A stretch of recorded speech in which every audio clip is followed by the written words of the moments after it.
Hello and welcome to the Tavern Chat podcast. I'm your host, Eric Tenkar, your bartender in the OSR, your main proprietor at the Tenkar's Tavern blog, and I'm recording this right before the Wednesday night 9 p.m. live Tavern Chat on the Discord server. Fun times. Now, tonight, as I'm recording this, I got a little updates on the Gail Gygax end of things. Now, like I said on a prior episode, Gail has been doing a friend outreach on Facebook. She's been trying to befriend a large number of folks in the OSR, and I knew there was a reason for it, and I didn't think it was just for, you know, rally to the flag to buy bricks for the memorial. No, it actually is Gail coming out with more of, I'm going to call it revisionist history, because she has two updates that I've been sent today. So I'm going to go over them, and I'm going to, one is a dream she had, and the other is a little bit more bizarre than a dream. So we'll get to that. But here, I'm going to give you the Gail Gygax dream. Starts out, another day. Last night, I dreamt a man came to my front door. He said he loved my home. He wanted to own it and have control over how it was used. Being poor widow, now understand, keep that line, poor widow, in mind. Keep it in the front of your head. Keep it right before your eyes, because it's going to come up again. And it's obvious manipulation. It's what folks do when they're looking for sympathy and make themselves appear to be a victim. I'm not saying whether she's a victim or not, but she obviously is taking the victim's role. Being poor widow, I fell to his charms. He brought me a paper I could not recognize. When you hear the second thing she posts, you're going to realize that all this dream is about Tom DeSanto, and how Tom DeSanto had her sign a contract regarding Gary's IP, and now he's suing her over violating that contract. And apparently part of the threat was, I will take your home. Why would he want to take her home? Because she has nothing of value. Okay, Gail has nothing of value besides her home and Gary's IP, and he already has the rights to Gary's IP. So if you're going to sue somebody over something that you already have the rights to because they signed it over to you, you're going to run a recoup costs. You're going to probably take her home. Not saying whether that's right or wrong, just saying where this is going. He brought me a paper I could not recognize. This is let's just read right, but this is how he would pay for my home, as follows: 5% after costs of maintaining the entire home. Well, and by the way, that might be, I don't know what the contract was for Gary's IP. She'd get 5% less expenses. I don't know. If that's the case, maybe she didn't sign a great contract, but I don't know. Maybe we've never seen the contract. Well, all of us singers know what that means. I would never see a penny in my lifetime from my home. Does this fall under the state of Wisconsin elder abuse? My home I have cherished for over 30 years. Woke up, got out of bed. Was it all a dream? Or is my reality L.A. Court DeSanto versus Gygax? Woke up, got out of bed. So Gail has said that she's going to basically start, I guess, dishing dirt, for lack of a better phrase. I don't know how to take that, but the follow-up to that dream is another. This one's a bit longer, and I'm going to make comments again as I go through it. That's why I'm doing this here on the podcast side, not the blog side, because I don't think it's going to sound the same if you were reading it, but I'll read it to you and I'll make my comments live, basically, as I read it. Have I said I've written the treatment for the quest of the Lost Dungeon? Think about that. Even Jim Ward, after reading it, said Gary was channeling through me. Remember, Gary, if you read the article on Kokaku or whatever the fucking website was, if you read that, you know that Gary appears to her in dreams. Dreams are important to her, and Gary tells her what to do with the IP. So here's more of that. Writers, you understand what I mean. And Jim said there was no way I could have written this material without his help, meaning Gary's. Currently, I believe I am being silenced due to the DeSanto versus Gygax lawsuit. Check out his connection to David Raines, Ranes, and New Myth Entertainment.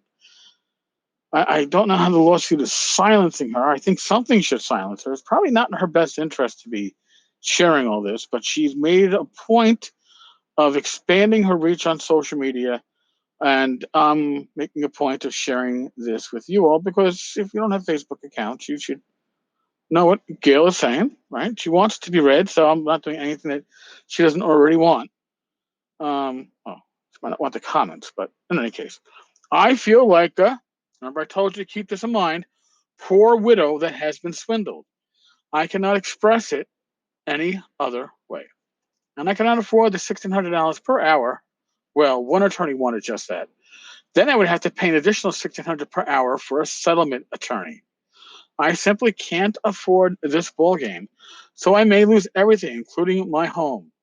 This is what Tom DeSanto said would happen to me if I did not give him what he wanted. I've got news for you, Gail. You've already signed away, or you've given him rights to what he wanted. Now, there is some discrepancy as to what happens if Gail should pass before Tom, I guess, makes money off this. Like, who gets the trust? I always believed, was my understanding, that the trust was left to her sister. But there is some rumors going around that all the IP would get divided amongst the kids. I don't know. In any case, welcome to Hollywood. I want to take Gary's fans through his journey and stop at the location of his original dungeon. All right. Due to lawsuits from Luke and Ernie Gygax's company, now I'm going to explain this one after I finish the paragraph. I believe the Jason Elliott TSR and parent company was holding all rights, with Luke and Ernie being the primary beneficiaries. And now, Tom DeSanto, my plans have been silenced. All right. Quick background. This is in relation to Gygax magazine. Gygax magazine had Luke, Ernie, I believe Tim Kask, Jason Elliott, and others that were shareholders in this company. They did not sue her. If they did, it was she filed trademark infringement proceedings against TSR for using the name Gygax as the name of their magazine. Now, from what I understand, this legal action, if you find that, I guess maybe they sued for the rights to use it. All I know is that at least 6 figures was spent. Not sure if that's by both sides altogether or by each side to litigate this. And what it came down to is that Gail agreed to let them use the name Gygax with the qualifier that anybody who stayed with the company, the new TSR, would have to sign an agreement not to badmouth Gail going into the future via any medium. And after which there was like nobody left at the new TSR. That's what I have heard. So now, new TSR after this action got resolved, Luke, Ernie, Tim Kask, they were not going to sign it. From what I understand, they were not going to sign such, and left the company. So therefore, the company could make an agreement on the use of Gygax, but nothing ever came out after that. Gygax magazine was effectively dead when there were no Gygaxes left working on a magazine. All right, back to this. Jason Elliott approaches me with the following deal, and I still have it in writing from him. I would receive 300,000 shares of TSR for a paper par value of $30. If we interpreted it correctly, I could never get more than $30 for our library of work and the $200,000 plus in the GMF Memorial Fund. Quick timeout here. I want to specify something that Gail herself in November 2015 made sure I understood, my readers understood, and now my listeners need to understand. The Gygax, the Gygax revocable or unrevocable trust, that is what controls the IP. That's what Gail has sole ownership of. The Gygax Memorial Fund is a not-for-profit. Okay, the monies there are to theoretically do scholarships. Believe it or not, it's there in the tax filings, and support putting together and putting up Gary's statue. They are separate entities. So I don't believe that they were looking to get control over the GMF unless it was to get control of the GMF to actually put something out. But the $200,000 in the GMF was never going to be spent on things not related to the fund. So I don't know where it's the first time I've seen Gail mention something like this. It's very interesting. I'm going to still put it into the category of revisionist history. I thought this is a fraud and protected my rights. So please, I never attacked my stepchildren. They attacked me. I'd like to know how they attacked you by using their own last name on a magazine. You know, it wouldn't be like, I don't know, Eric Tenkar using Tenkar magazine. Not that anybody would read something called Tenkar magazine. I'd have to have a much better staff than myself. But what I'm saying is that this doesn't. It's been fought again. They signed an agreement in any case, but she's the one that filed a legal action against them.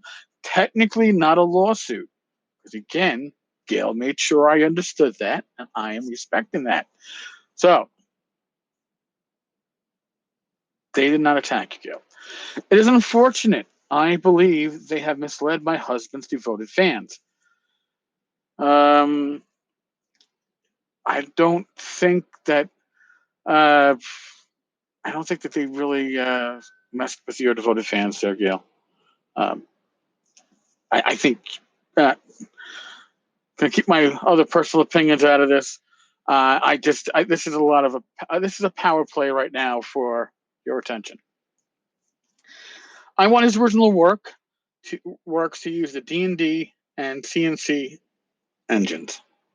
If that's true, she should never have revoked the CNC license from Trollord Games. We could have had Gary's works out there. But since she already revoked it, if I was Trollord Games, if I was the Chenaults, I would not be jumping at the opportunity to renew a licensing agreement with Gail when they've already revoked it in the past. He loved both, and his works will answer a lot of questions. I was amazed at what I found. I just want the opportunity to bring it to life. It is the quest of the Lost Dungeon. I'm sorry for this post. I simply think after all the years of remaining silent, his fans must know my struggle to bring his work forward. There were a lot easier ways to bring the work forward than alienating the fans. All right. Cheers, Gail Gygax. Oh, cheers, Gail. By the way, the next these updates were supposed to have been about women in gaming or something like that. And I saw nothing about that, unless it's the fact that Gail is now writing gaming material, and I don't believe we've ever had that in the past. I'd be interested to see what she has to offer and bring to the table. Maybe we'll be surprised. On that note, I think we've delved deeply enough into this right now. I am going to bow out. As always, if you get a chance and you're listening on iTunes, give us a rating, give us a review. I would appreciate it. Word of mouth. This is how this podcast gets out there. I can share it on social media, but only you all, the listeners, can tell folks if it's worthwhile listening to. So tell your friends.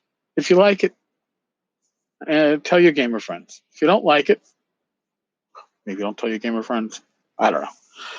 Oh, if you don't like it, why are you listening? Sorry.